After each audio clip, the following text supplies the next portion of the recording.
Amigos, um prazer, uma alegria.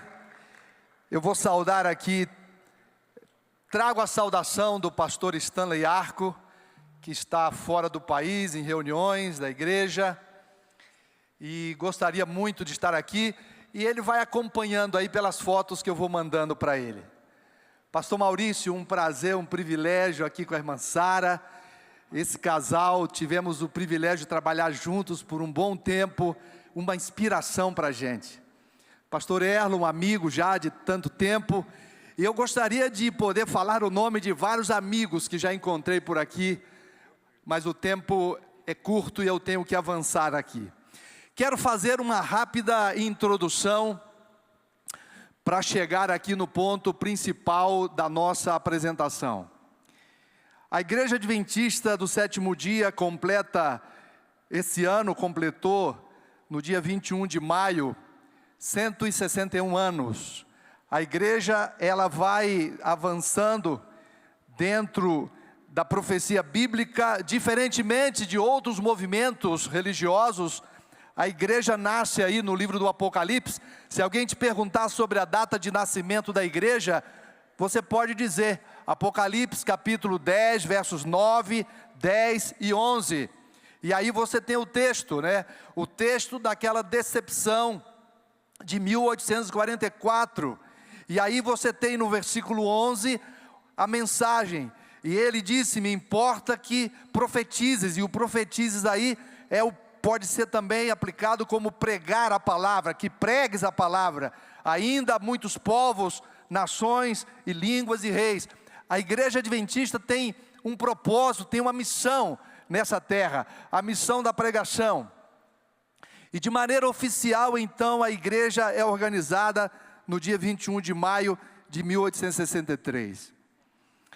No dia 20 de maio, um dia antes, líderes se reuniram, em torno de 20 líderes, ali reuniram-se para definir alguns passos da Constituição que estabeleceria o movimento. O presidente daquela comissão, percebam, o pastor Aldrich, e depois como secretário, o pastor Smith, aí o presidente e o secretário. Vejam, pessoas jovens, 35 anos de idade, 31 anos de idade, o presidente e o secretário daquela comissão. Aí você percebe então as credenciais daqueles que participaram do início desse movimento. Eu acredito que se essas pessoas ressuscitassem nesse momento e pudessem estar numa reunião como essa, eles ficariam assim admirados, como que o movimento foi tomando força e foi crescendo.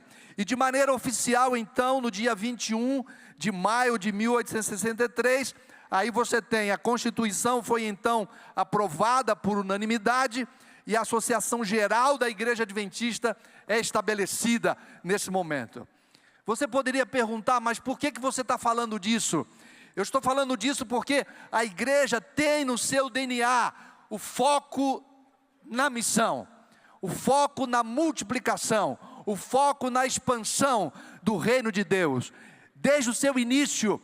E é por isso que nós estamos aqui, porque outros passaram antes de nós. Se você chega de repente numa reunião como essa e pergunta como que chegou a esse ponto, você pode ter certeza que outros vieram antes. E aqui nós temos, esse movimento começou pequeno. Em 1863, então, aí com 3.550 membros, numa região pequena dos Estados Unidos, 6 associações, pequenas associações, membros voluntários, pessoas que se dedicaram para que a igreja pudesse crescer. E desde o início, esse movimento tem enfrentado desafios gigantescos, tem passado por momentos marcantes na sua história. Eu poderia falar de momentos diferentes, poderia falar de 1888, poderia falar de 1901, poderia falar de outros acontecimentos marcantes, mas eu quero destacar apenas dois. O primeiro deles é quando o primeiro missionário sai dos Estados Unidos e vai para a Europa. Estamos falando aí de Andrews, J.N. Andrews. Andrews, em 1874, sai dos Estados Unidos, ele vai com seus 2 filhos, a Mary e o Charles, e eles vão então, o filho com 16 anos, a menina com 12 anos, e eles vão para a Europa, vão parar na Suíça, com foco na expansão da mensagem adventista naquela região. Pastor Andrews era uma das pessoas mais preparadas que a igreja tinha naquela ocasião. Um teólogo, acadêmico, preparadíssimo. E você pode ver aí algumas informações a respeito da sua trajetória. Quando ele retorna, ele deixa o seu único recurso, $500, que se nós transferíssemos para os valores em reais, teríamos em torno de 20 mil reais. Ele deixa esse dinheiro como oferta para manter a igreja lá naquela região, na Europa. Os alunos ou ex-alunos de Andrews fizeram essa escultura. Aqueles que visitam a Andrews se deparam com essa escultura lá, feita pelos ex-alunos dele, em carinho, pelo carinho que sentiam por ele. Aí está o seu filho, o Charles, sua menina, a Mary, 16 e 12 anos de idade. A dedicação. Por que eu estou falando isso? Eu falo porque a igreja tem esse amor, essa paixão pela missão, pela expansão da mensagem, e é por isso que de alguma forma a mensagem chegou aqui nessa região. Eu falei do primeiro ponto, eu quero destacar que o último slide que eu vou apresentar para vocês tem a ver com Andrews. Mas antes de falar desse último momento, deixa eu destacar aqui o segundo ponto que tem a ver com o nosso encontro aqui, com esse concílio, com esse fórum de escola sabatina. O segundo destaque é o surgimento da escola sabatina com Tiago White. O primeiro vídeo aqui na parte da manhã apresentou um pouco dessa trajetória da escola sabatina. E por que eu apresento essa informação? É porque quando a escola sabatina nasce na intenção de atender jovens, crianças, apresentar uma forma de se estudar a Bíblia com perguntas e respostas, não fica só por aí. E agora, quando a gente avança aqui dentro da continuidade, em 1878, você percebe que surgiu então a Associação da Escola Sabatina na Conferência Geral, com o propósito não só de estudar a Bíblia, mas para quê? Como também preparar missionários para o mundo. Veja que a escola sabatina tem no seu sangue, tem nos seus inícios também esse propósito, não só de estudar a Bíblia, não só de alcançar crianças, jovens, adultos, mas tem também o seu propósito missionário. E a partir de então, queridos, começa a surgir o desejo, o interesse de que o mundo fosse alcançado. E é por isso que a mensagem veio parar aqui no nosso território, na América do Sul. Então, a igreja manda ali para a região de Crespo, Entre Rios, na Argentina, o primeiro pastor. Antes passaram aí alguns comportores, mas a igreja envia aí o pastor Westphal como o primeiro pastor para atender a igreja nessa região, quando não tinha ninguém ali da igreja. E quando a gente analisa a continuidade disso, a gente percebe aqui na nossa região, no Brasil, aí você percebe em Gaspar Alto, esse primeiro grupo de crentes. E se você for a Gaspar Alto hoje, você vai perceber que ainda hoje é um lugar muito pequeno, é um vilarejo. E você poderia perguntar, como que daqui desse lugar saiu o movimento para alcançar tantos outros lugares? E a gente pode perceber, queridos, que não foi fácil nesses inícios. Nós estamos aqui num lugar maravilhoso, mas nem sempre foi possível se fazer reuniões nesse nível. E você percebe que a luta era grande. Os pioneiros, aqueles que levaram esse movimento para que nós possamos estar aqui num lugar desse jeito, você pode imaginar que o sacrifício foi grande por aqueles que vieram antes de nós. E aí, você percebe então o desenvolvimento da igreja. Hoje, Eu não tenho tempo para apresentar tantas informações, mas de maneira rápida, hoje nós somos, nos 8 países que compõem a divisão sul-americana, nós temos 16 uniões, e poderíamos falar de diversas informações importantes para vocês, quase 30 mil igrejas, quase 30 mil congregações, passando de 2.600.000 membros, mais de 5 mil pastores, distritos pastorais, campos, 89 campos aí, a partir do ano que vem já serão 90 associações e missões, 16 uniões, instituições como CPB, Novo Tempo, IATEC, Superbom e tantas outras coisas, sem contar as pequenas instituições de cada união, de cada campo. Como Deus tem abençoado esse movimento, e você vê um pouquinho da presença da igreja no mundo. No mundo, hoje em torno de 212 países tem a presença da igreja adventista. Amém, irmãos?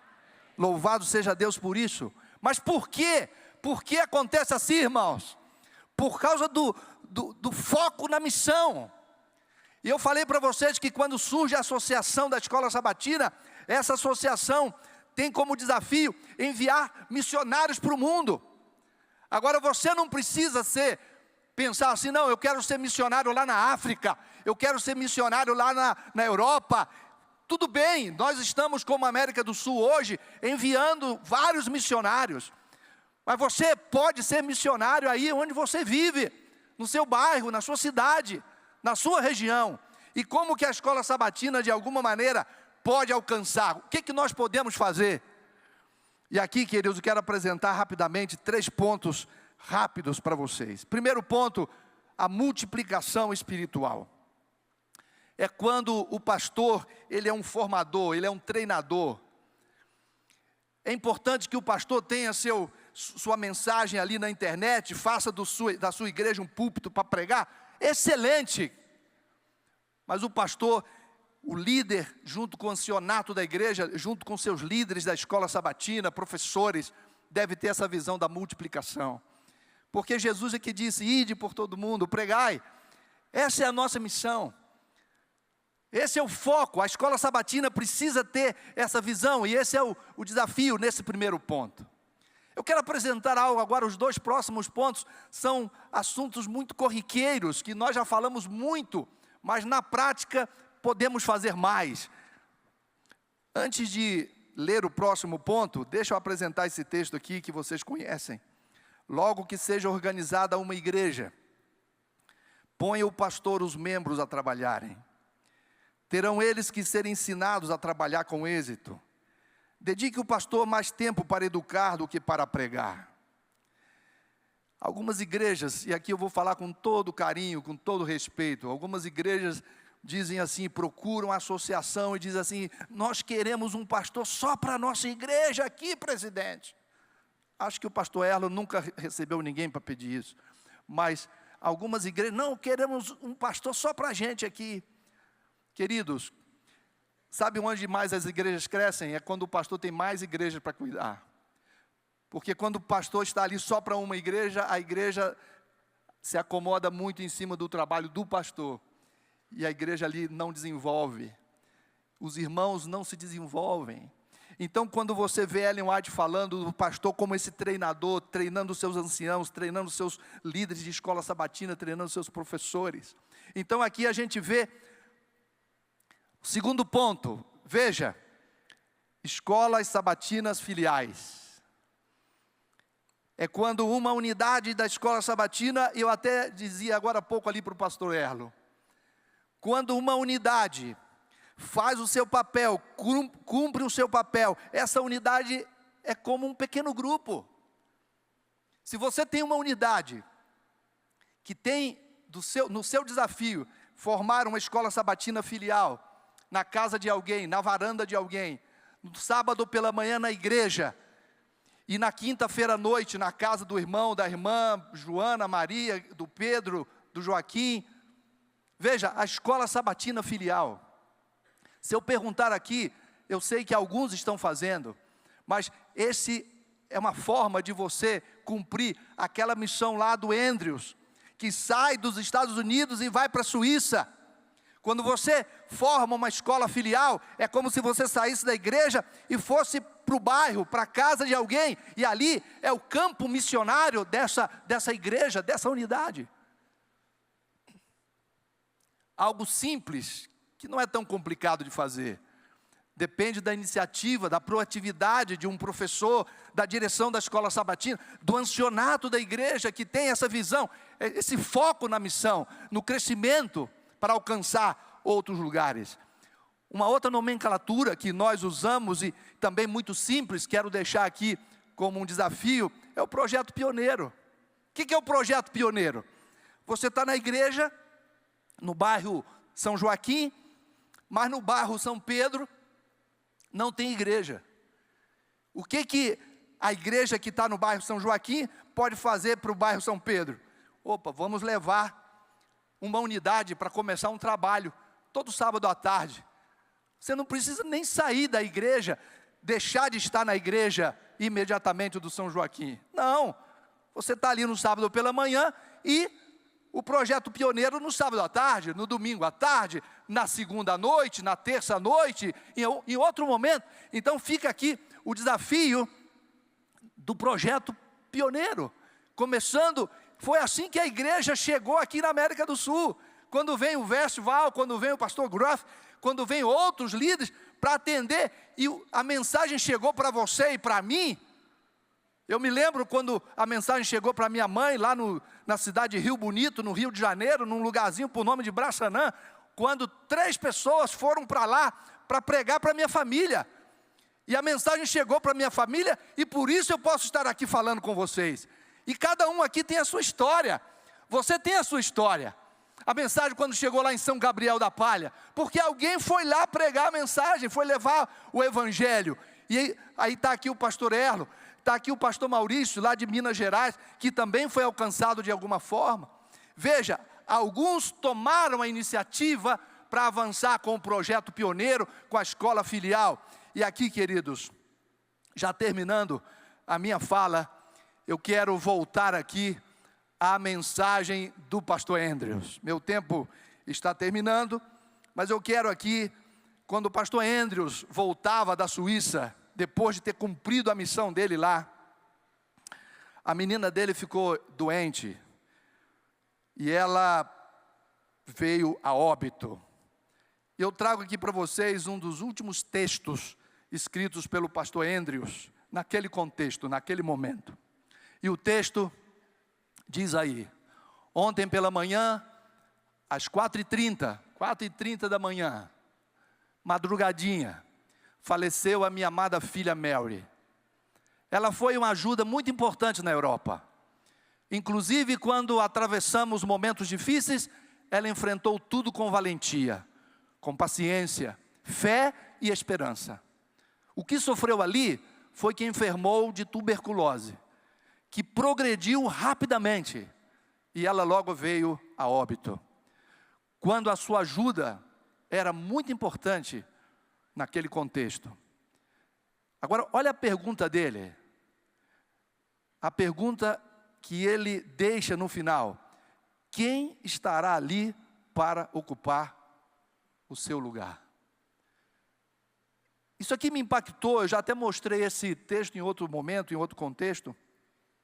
Me impactou porque um pai que perde uma filha com 17 anos, que era uma ajudadora no trabalho que ele fazia lá na Suíça, naquele contexto, e esse pai com o coração partido, com o coração ferido, machucado, poderia estar questionando a Deus por todos os lados. Então ele faz esse relato, e no final ele termina com esse foco, completamente visando a salvação de pessoas. E a pergunta dele é: quem estará ali para ocupar o lugar dela? Ele não está falando da dor, da perda da filha, ainda que essa dor fosse muito forte, mas ele está preocupado com a salvação de outras pessoas. Quem vai estar ali para pregar? Quem vai levar essa mensagem? Queridos, quem sabe lá na sua igreja, Você poderia olhar e dizer: pastor, lá as pessoas não estão querendo se comprometer, as pessoas não estão querendo assumir compromissos. E cada dia que passa o inimigo tem criado suas armadilhas, para ocupar a mente da gente. Poderia falar de tantas coisas que o inimigo tem usado para ocupar o nosso tempo.